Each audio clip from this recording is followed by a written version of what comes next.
Peacock 45 here, and the year is 1887, and I have a shotgun. Let me prove it.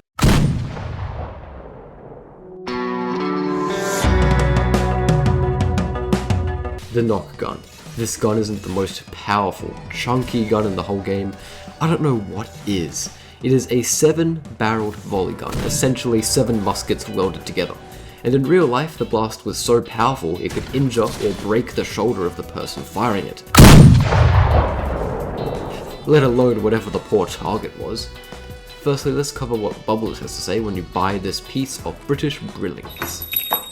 I don't usually say this, but be warned about this gun. It's a volley gun, so it's very powerful, but it can break your shoulder if you're not careful enough. I heard it knocked a sailor off of a ship once, and I'm talking about the one who fired it. Thank you, Bubbles. We should now cover the stats of this thing.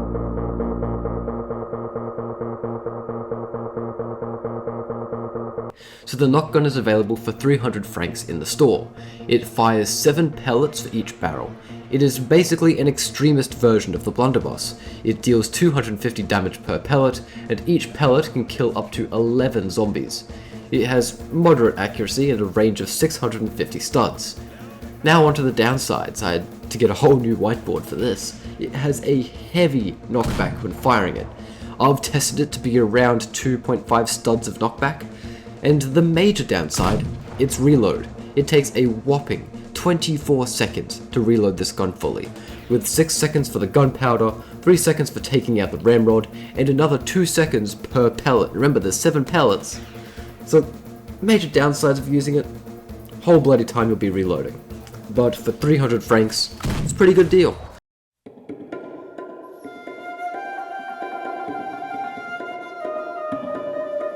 Firstly, if your team has a fifer or bagpiper, stick to them. They make using the Nock Gun way less of a hassle. Since you spend significantly less time reloading, you also don't want to stand near a ledge when you fire it.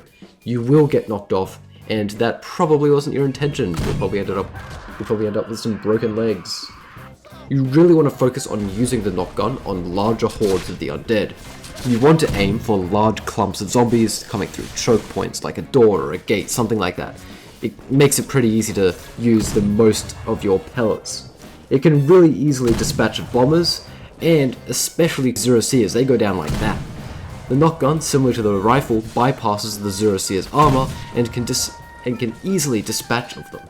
Link to my rifle video in the top right. Another important note of the Nock Gun, reload cancelling is extremely important to know how to do.